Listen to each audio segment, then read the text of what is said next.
Bueno, vamos a cubrir ahora la segunda parte de la noche. Voy a hablar sobre signos vitales que lo pongo en la diapositiva que dice tareas de trabajo. El Clinical Medical Assistant certificado.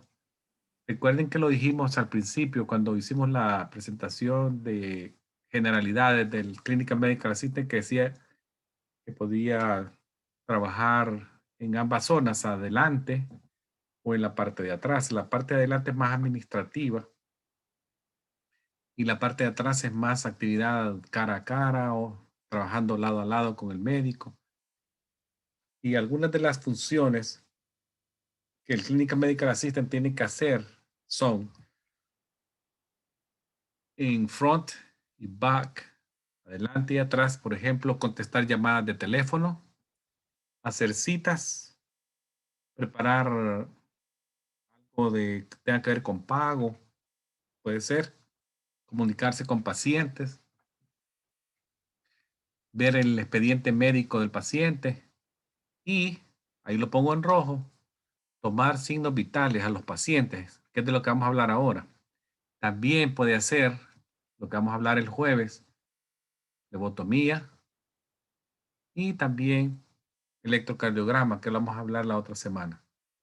Si ustedes ven, estas son algunas de las funciones o trabajos que el Clinical Medical Assistant va a tener que hacer en el día a día en la clínica. Así que vamos a hablar ahora de los que son los signos vitales.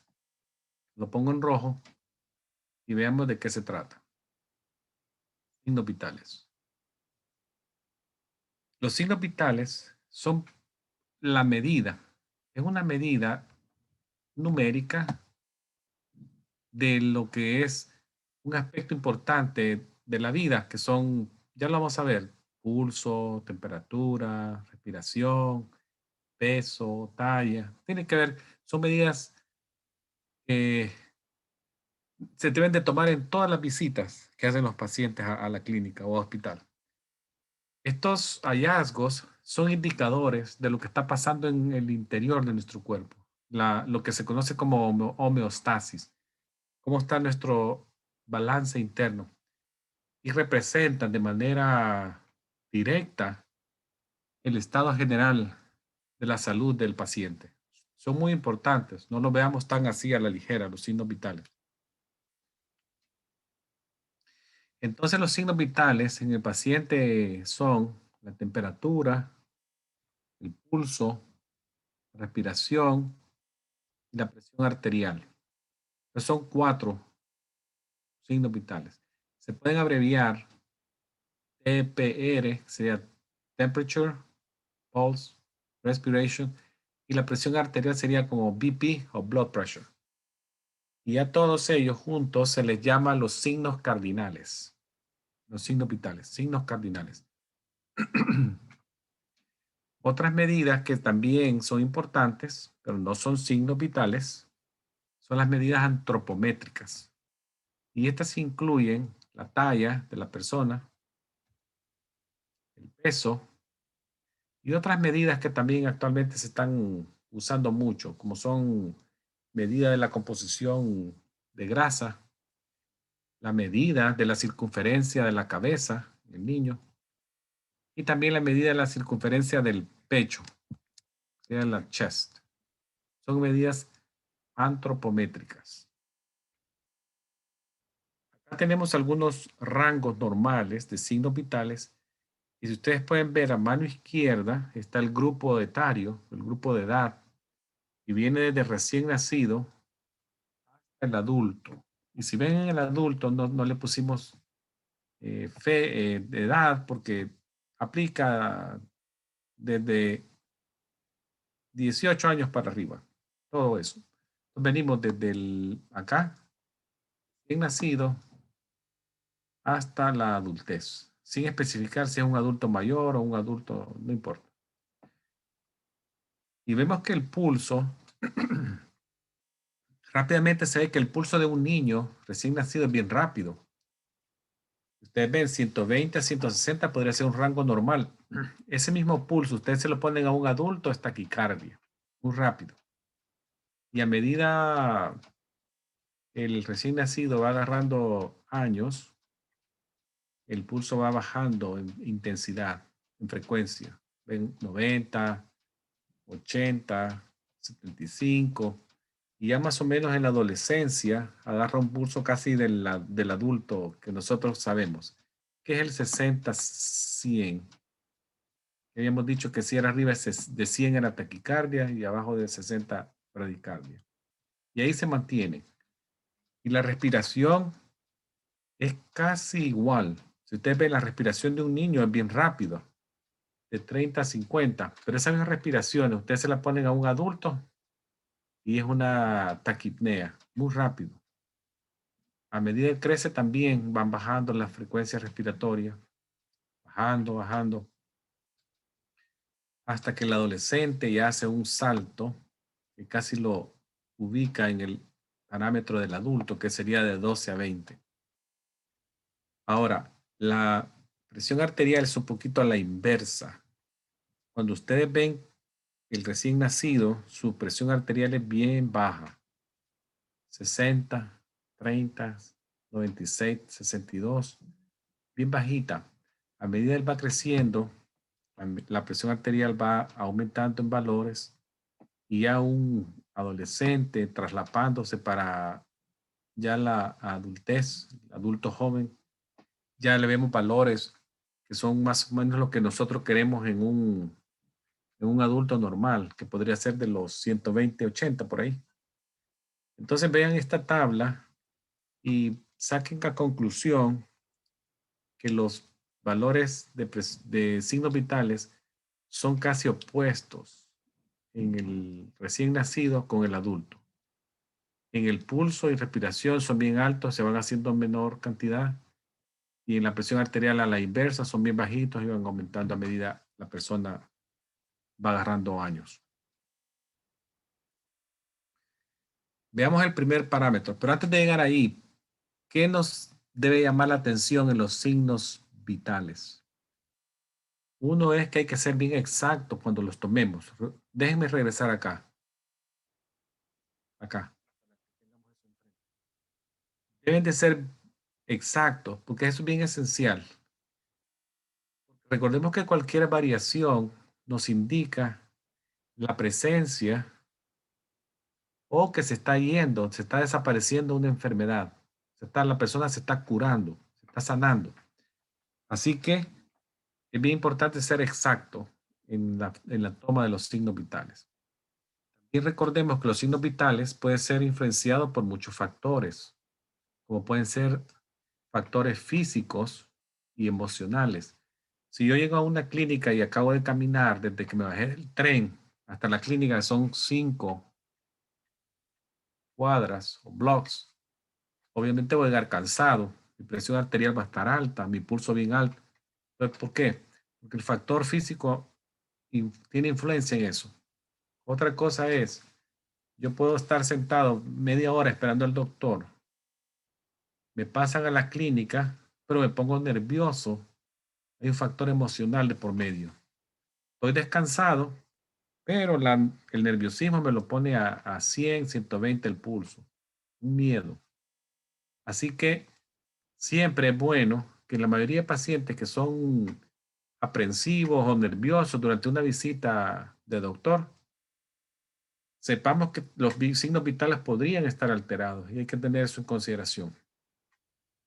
Entonces ahí viene a recordarles a ustedes que el medical assistant debe de ayudar que el paciente se relaje antes de que se le tomen las medidas de los signos vitales. Así que guarden eso en la mente porque es bien importante. Ahora movámonos para acá. Veamos la temperatura. Hablemos un poquito de la temperatura. Como primer signo vital, la temperatura. Entonces, la temperatura corporal, recordemos que siempre es un balance en la pérdida de calor y la producción de calor por el cuerpo. Nuestro cuerpo está constantemente perdiendo y constantemente produciendo. Y esto se mide en grados. Yo produzco más calor, así lo pierdo. O sea, entonces, cualquier desbalance en un lado o el otro, si empiezo a producir mucho, como un mecanismo de defensa de una infección, entonces ya se me va hacia el lado de la temperatura alta. Entonces, ese balance tiene que estar ahí. Entonces se ha creído siempre que la temperatura aumenta como un mecanismo de defensa del cuerpo, tratando de disminuir o inhibir el crecimiento bacteriano o viral. El cuerpo se calienta el solo. Hay algunos términos que hay que conocer. Por ejemplo, la fiebre. ¿Qué es fiebre? La fiebre también le llaman pirexia. Es lo mismo. Si usted oye pirexia, es como que alguien le digan fiebre. Y se define como tener la temperatura más arriba de lo normal. Esa es la fiebre. Temperatura más arriba de lo normal. Ahora bien, puede ser por un punto, 0.3, 0.5, ya es una pirexia. Pero ¿qué pasa con la hiperpirexia?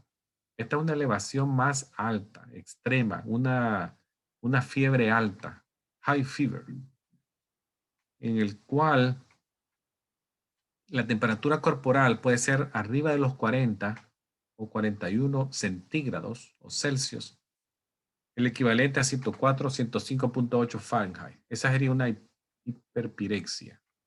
Términos que hay que conocerlo, diferenciarlo. Pirexia, fiebre, hiperpirexia, fiebre alta. ¿Cómo consideramos para decir que alguien está febril o con temperatura arriba de lo normal? Tenemos varios sitios donde se toman la temperatura. Por ejemplo, la temperatura rectal o del oído se considera febril, dice si está arriba de 38 Celsius centígrados o 100.4 Fahrenheit. La oral sería arriba de 99.5 Fahrenheit. Ya es una fiebre o pirexia. Todavía no es una hiperpirexia, recuérdense que es una fiebre alta, es otra cosa. La temperatura axilar arriba de 98.6 o 37 centígrados, arriba, ya sería una pirexia. Esos son algunos parámetros para considerar la fiebre. Hay unos tipos de fiebre también que deben de conocer ustedes. Y ahí les pongo los nombres. A mano izquierda está el nombre y a mano derecha está el gráfico que describe a la fiebre que les estoy hablando. Veamos la primera, la continua, fiebre tipo continua. ¿Qué es una fiebre tipo continua? Bueno, es una fiebre, digamos que el 37 aquí era la línea basal normal. La fiebre continua es aquella que experimenta una alza y luego unas bajas, alzas, baja, alza, baja. Pero son bajas y alzas ya por arriba de lo normal, bien mínimas, durante un periodo de 24 horas. Y se mantiene el paciente en un umbral de continuo, pero si ustedes ven, nunca regresa al valor normal, siempre se mantiene por arriba del valor normal, o sea, siempre está por arriba de acá. Aunque vean que baja, solo le hace así. Pa, pa. Es una fiebre continua. Sube y tiene cambios ligeros de sube y baja, sube y baja, sube y baja, pero siempre se mantiene por arriba del valor normal. Fiebre continua, por un periodo de 24 horas. Ahora, la intermitente, que sería la de en medio, acá, esta se caracteriza con, por decirlo, va y viene, y pega saltos, pero tiene la característica que retorna al valor normal. Y se elevó, spikes, spikes, y luego regresa al valor normal, aunque después vuelve a pegar otro spike. Pero este retorno a esta zona la convierte en intermitente. Eso es otro tipo de fiebre, intermitente. Luego la fiebre remitente, que es la última acá. Si ustedes ven, tiene una elevación por arriba de lo normal, como lo hace la continua, pero la característica de ella es que las fluctuaciones son bien grandes. Si ustedes ven acá, la fluctuación es bien pequeñita, uno le hace sube, baja, sube, baja, sube, baja, sube. Pero la remitente se eleva y pega fluctuaciones bien grandes, pero nunca regresa al valor normal. Esa sería una fiebre remitente. Es una fiebre constante con valores o niveles de fluctuaciones bien grandes. Ahí tienen los tres tipos de fiebre. Si yo se los describo en una pregunta y les digo la descripción de la fiebre, ustedes tienen que ser capaces de reconocerla y decirme si es continua, intermitente o remitente. Solo con lo que les diga. O si les pongo el gráfico, también tienen que identificar si es remitente, continuo o intermitente. Básicamente son las características de la fiebre, los tipos de fiebre. Hay una fórmulas para hacer las conversiones por si les dan los valores en Celsius y les piden que las pasen a Fahrenheit, ahí les doy las fórmulas. Son fórmulas para convertir de un sistema al otro. Y acá está. Por ejemplo, los Celsius son iguales a, si les dan el Fahrenheit, le restan 32 y lo multiplican por 0.55. Ahí les da el centígrados. Acá. Y si quieren convertirlos a Fahrenheit, hacen esta división, pero aquí se los doy ya de un solo. 1.8 lo multiplican por el centígrado que les dieron, que ha sido previamente, o lo hacen al mismo tiempo, centígrado más 32, lo multiplican por 1.8. Estas conversiones son, probablemente necesiten una calculadora, pero hay que saber cómo se hacen las conversiones.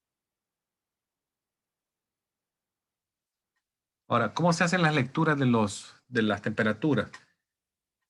Obviamente necesitamos un termómetro clínico, que mide la temperatura corporal y puede estar calibrado para medir Fahrenheit o Celsius o los dos.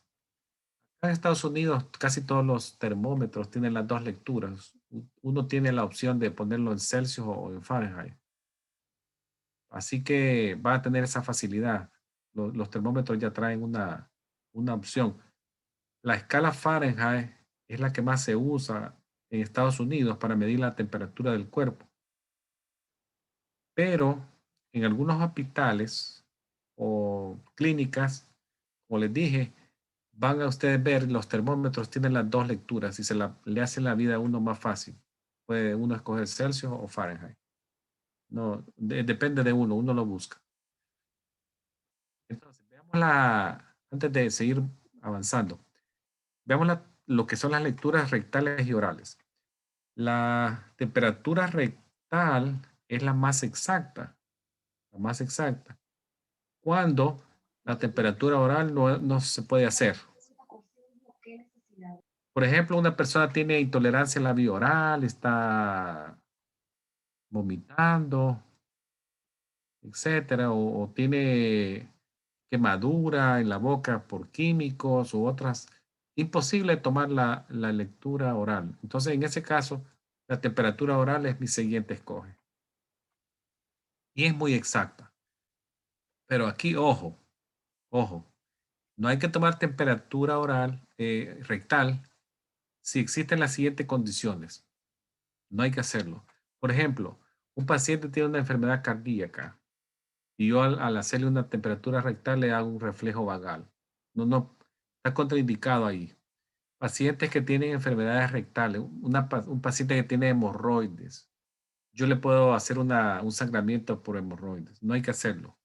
O recientemente ha tenido una cirugía rectal, tampoco, contraindicado. Paciente con diarrea, tampoco. No se puede hacer una medición de tipo rectal. Hay que tener eso en consideración. Ahora, la temperatura axilar dice que es aproximadamente un Fahrenheit o 0.6 centígrados más abajo de las lecturas orales. Tener eso también en mente. Ahora, las temperaturas, ya voy a hablar de ellas, pero para avanzarles un poquito antes de llegar ahí, veamos los tipos de termómetros primero. Tenemos termómetros digitales. Están también los termómetros timpánicos, desechables, de una vez se descartan. axilares y rectales. Ahora hay unos termómetros que se pueden usar rectal, axilar o oral, pero tienen unos dispositivos desechables que son como unos protectores plásticos que se le deben de cambiar previamente a hay unos termómetros Welch Allen que pueden dar la facilidad de hacerlo rectal, axilar o oral, pero ellos tienen unas cajitas de como cubiertas plásticas que hacen que se pueda estar reusando de manera segura al paciente. Ahora, la temperatura axilar, recuérdese que es la menos exacta, recordemos eso, la axilar es la menos exacta. Y se debe tomar cuando no hay otra opción. No tenemos otro sitio de temperatura que podamos usar, ni modo, la axilar será nuestra opción. Y esa se toma, recordemos, bajo el brazo, la zona de la axila. Recordemos que esa zona tiene que estar limpia y seca, no puede estar sucia y húmeda, mojada, entonces no. Limpia y seca. Y muchas veces hay que dejar el termómetro por un tiempo largo, 5 minutos por ahí, o dependiendo la política de cada clínica. La timpánica es muy útil cuando lo hacemos en niños o en pacientes que están con confusión, pacientes con algún tipo de estado de la mental que está inconsistente, pues está agitado. Entonces, la temperatura timpánica puede ser útil en esos casos. ¿Por qué? Porque es bien rápida de hacer. La operación de tomar eso es rápido con el termómetro timpánico. Rapidísimo. Recordemos que debe tener un protector de plástico también que se inserta con cuidado en el canal del oído auditivo externo y se tiene unos segunditos ahí, de 1 a 3 segundos y ya la lectura se obtiene rápida. Ojo, también, si hay algún paciente con una enfermedad del oído, por ejemplo, como una infección como una otitis supurativa, todo eso no se puede hacer. Hay contraindicación de ese caso. Una ventaja de la temperatura timpánica que también hay que mencionar es que es bien exacta también porque los alrededores de donde viene la fuente de calor que hemos tomado es el hipotálamo. Recuerden, es el sistema nervioso central. O sea, es como que estemos obteniendo lecturas bien internas de nuestro cuerpo. No importa si la persona está con la boca abierta, si ha tomado bebidas frías o calientes, la temperatura timpánica es bien exacta en eso. Riesgos de pasar enfermedades de contaminación cruzada también es bien, bien extremo. Acá les pongo unos tipos de termómetros para que los vean.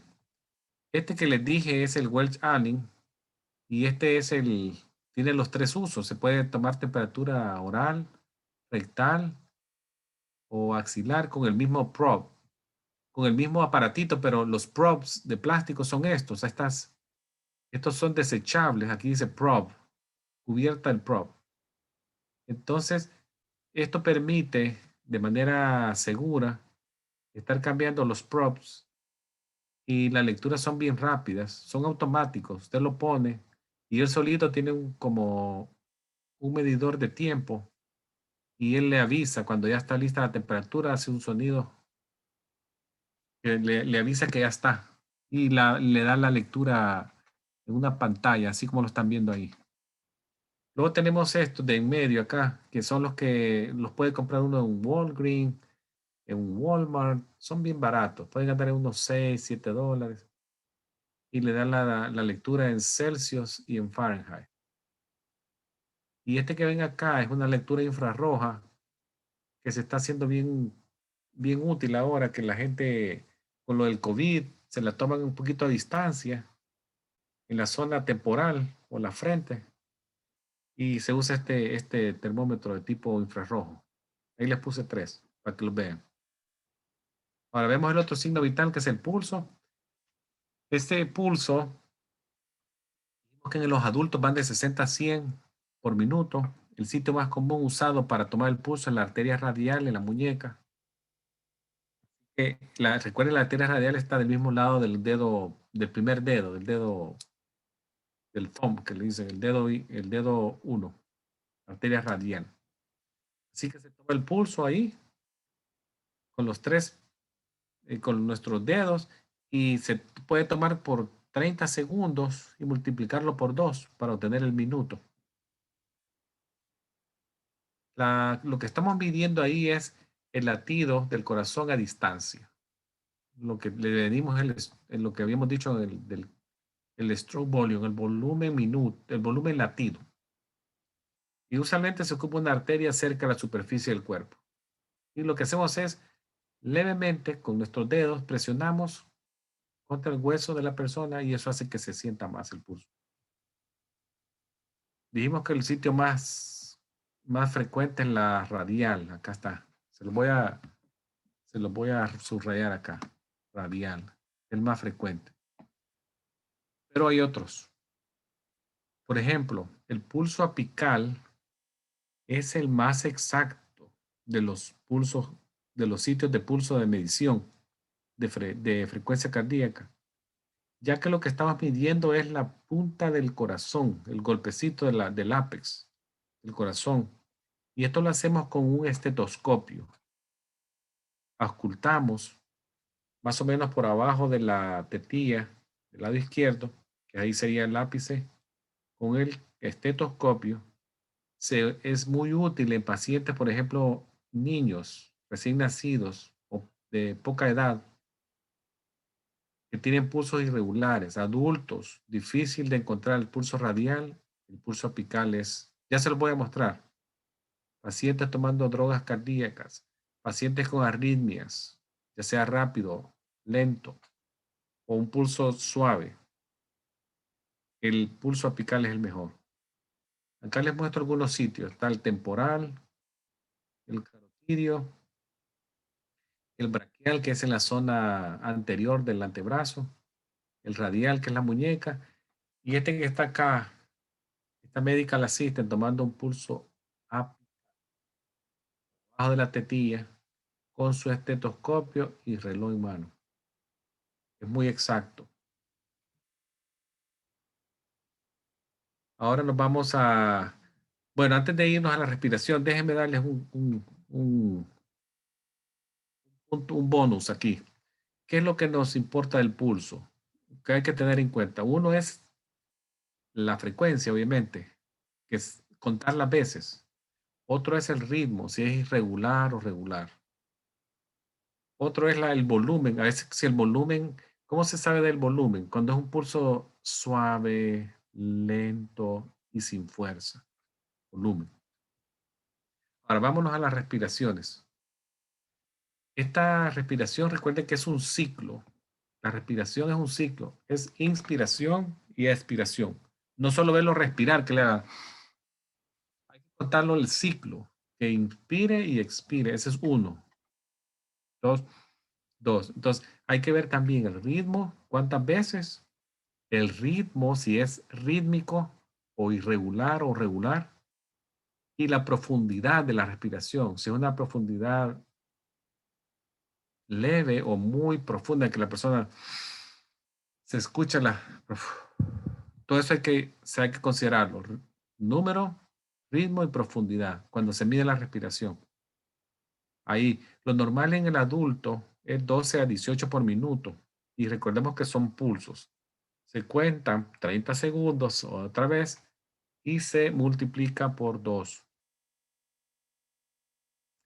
Recuérdense que usualmente la respiración es involuntaria y hay que ver también que el paciente no nos esté de una forma subconsciente, él tratando de darnos lo que él quiere, que respirar de forma voluntaria.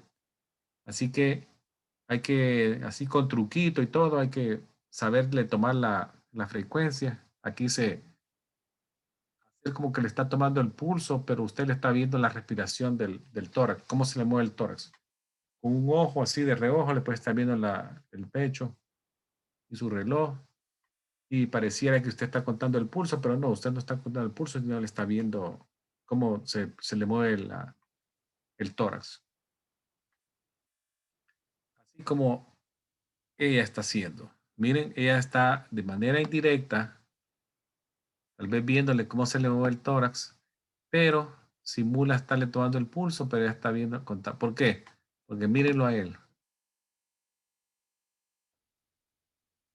Es una manera de defensa que la persona está pendiente, oh, me está tomando el pulso y empieza a... Entonces hay que saber tomar la respiración. Veámosla ahora con la presión arterial. La presión arterial es una medida de fuerza, de la cantidad de fuerza que la sangre ejerce en las arterias o en la pared arteriales periféricas.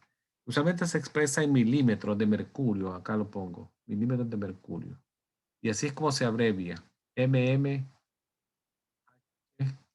mayúscula y una G minúscula. Entonces, cada vez que ustedes pongan un valor, no olviden poner eso, porque, por ejemplo, por decir algo, 120, 80.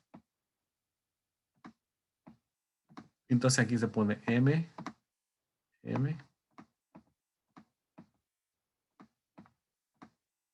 milímetros de mercurio, así va. Asume. Entonces, la medición de qué consiste la presión arterial. La presión arterial tiene el componente alto, que es lo que se conoce como la presión sistólica, acá, la presión de la sangre contra la pared del vaso, cuando el corazón ha terminado de bombear, de contraerse. Esa es la medida sistólica. Y la medida menor, se conoce como diastólica, es la presión de la sangre contra la arteria entre latidos. Es cuando el corazón se relajó y se llenó de sangre. Esos son los dos valores, sistólico y diastólico. Es un ciclo también, recuerden, igual que la respiración. Aquí es sistólico, diastólico, sistólico, diastólico. Allá era inspiración, expiración. Acá está una tabla que les dice los valores. Valor normal, ahora se está considerando 119 o menos, el sistólico. Y el diastólico, 79 o menos. Ahora hay un valor que se llama prehipertensión, que va de 120 a 139 en la sistólica. La diastólica va de 80 a 89. Y luego tenemos la presión alta, que es cualquier cosa arriba de 140 en la sistólica y de 90 para arriba en la diastólica. Ahí les dejo esa tablita también que la pueden venir a revisar después.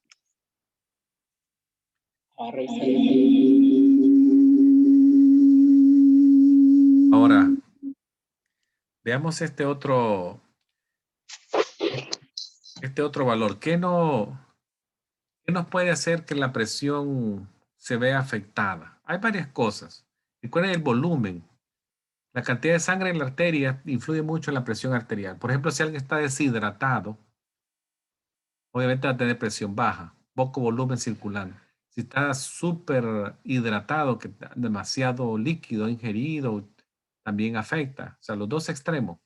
De ahí también afecta la resistencia periférica de los vasos. En este caso, las arteriolas. Afecta mucho. Y no solamente la resistencia, sino la elasticidad, que es la capacidad del vaso de expandirse, de estirarse y contraerse. Y por último, otra cosa que se condiciona es la fuerza del corazón. No olvidemos que el corazón es una bomba que se puede dañar a largo plazo. Por ejemplo, alguien sufrió un infarto, ya le queda una bomba a medio camino, a media fuerza, ya la presión va a estar alterada. Ahí hablamos de la hipertensión, la otra vez que hablamos, ¿se recuerdan de las enfermedades o desórdenes de los cardiovasculares? Hablamos de la hipertensión, que era el valor alto, pero también hay hipotensión. Entonces, la hipotensión es lo opuesto, es un valor anormal bajo, causado por ejemplo, shock. El shock puede ser por bajo volumen, hipovolémico, puede haber un shock de tipo nervioso, shock emocional, traumático, hemorragia, que alguien sangre por fractura de un hueso y lesión a vaso grande, a la arteria femoral, desorden del sistema nervioso central, pueden alterar y provocar hipotensión.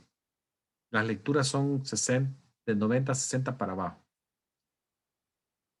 Hablemos un poquito sobre los instrumentos que usamos para la presión. Tenemos este tensiómetro que vemos acá, que este es de lo bien común en los hospitales que tienen llantas acá para moverlo de cuarto a cuarto, habitación a habitación. O este manual que se anda en una bolsita, que es el tradicional que tal vez todo el mundo usó en su escuela de medicina, en sus años mozos. Andaba uno de eso en su backpack y un estetoscopio y ese le servía para tomar la presión a todos los pacientes en su turno. Ahora, tenemos otros también. Por ejemplo, hay unos ahora de, de muñeca, unos digitales, que es del dedo. Hay muchas formas de tomar la presión en forma personal. Estos digitales uno se lo puede tomar solo, son automáticos, le pone, lo enciende, turn on, y ya, el solito se infla, se insufla, hace la medida, se desinfla solo y ya le da la lectura a usted. Es bien práctico. Usted solito lo puede tomar en su casa.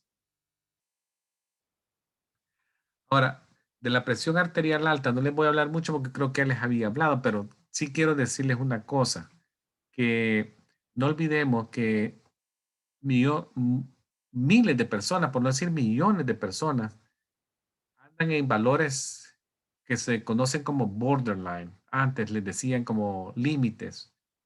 Ahora esos borderline, ya hay una categoría que la la Asociación Americana del Corazón ha puesto que se llama prehipertensión, que ya tiene esos rangos, por ejemplo, de 130 a 139 la sistólica y de 85 a 89 la diastólica. Ya ahora cae en la prehipertensión. Entonces, las guías, si ustedes ven, se han vuelto más agresivas porque quieren detectar la presión arterial alta más temprano. No esperar que el paciente llegue a como 160 sobre 120, ya complicado, porque se ha demostrado por estudios que el riesgo de enfermedad cardíaca y derrame comienza a veces cuando la presión está recién aumentando y es un buen momento de detectarla y tratarla de regresar a los valores normales con medicamentos y dieta y probablemente salvarle la vida a la persona, que no se complique con un infarto o un derrame. Así que eso hay que guardarlo en la mente, que es algo que se puede detectar con tiempo. Ahora, veamos ya con lo último. Con esto cerramos esta noche. Son las medidas antropométricas. Estas son la peso, talla y BMI. Ya les voy a explicar qué es eso de manera bien práctica. Bueno, el peso, la talla ahí la están viendo a la señorita. La médica la asisten. Está midiendo la altura básicamente a la persona. Si ustedes ven, le quitó los zapatos, la paró en una posición recta y le hace la medición. Esa es la medida de la talla. Yo doy una fórmula para conversión de kilogramos a libras. Recuerden que cada kilogramo es 2.2 libras. Entonces, si me dan kilogramos, solo lo multiplico por 2.2. Ejemplo, 68 kilogramos, lo multiplico por 2, 149.6 libras. Y lo opuesto también. Una libra es igual a 0.45 kilogramos. Si me dan las libras, lo divido y ya me sale el kilogramo para hacer la conversión. Ahora, otro parámetro que se está usando mucho actualmente es el BMI, que es uno de los más exactos para determinar si una persona adulta es o no es sobrepeso. Y este se calcula, el BMI. Las computadoras ahora también le hacen la vida más fácil a uno. Ya uno se puede meter a Google y poner ahí BMI y encuentra un sitio y ya solamente le mete los datos que ella le pide y ya le saca el BMI y hasta con el criterio que es el BMI. O sea, más fácil. Si ustedes ven, la tecnología ayuda mucho en estos casos. Entonces, algunos datos que le va a pedir básicamente es la altura, el peso y en algunos casos le podría estar relacionado con la edad también. Entonces ya le da el dato y ya lo ubica en una tabla de BMI. Entonces el BMI dice 24 menos es considerado el peso ideal. Pero no es fácil llegar ahí, les voy a decir. Personas que se ven a veces sin sobrepeso están sobrepeso. Bien increíble porque el BMI es bien exacto y es bien categórico. Si la persona está entre 25 y 29.9 se considera sobrepeso, aunque no se vea así, por decirlo, por usar la palabra sobrepeso o gordo, pero ya el BMI ya lo catalogó ahí. Pero es bueno saberlo porque ya la persona puede tomar medidas de hacer más ejercicio, hidratarse, comer menos. Es como un llamado de atención. Personas que caen en la categoría de 25 a 34.9 y la medida del cinturón está sobre 40 pulgadas para hombres y 35 mujeres, entonces ya los considera como problemas relacionados de obesidad. Ahí es otro rango. Puede ser que esa persona pueda desarrollar diabetes, presión arterial alta, presión cardíaca en los próximos meses. Ese es otro rango. Ya entra en consideración el tamaño del estómago, la medida de la cintura. El BMI arriba de 40 también indica que la persona está con obesidad mórbida. Y recordemos que el riesgo de muerte asociado a obesidad mórbida es bien alto. Puede andar entre 50 hasta 150% de sobreriesgo de una muerte temprana en la persona por sobrepeso. Así que, bueno, recuérdense de esto que les he hablado de la enfermedad, indicadores de enfermedad.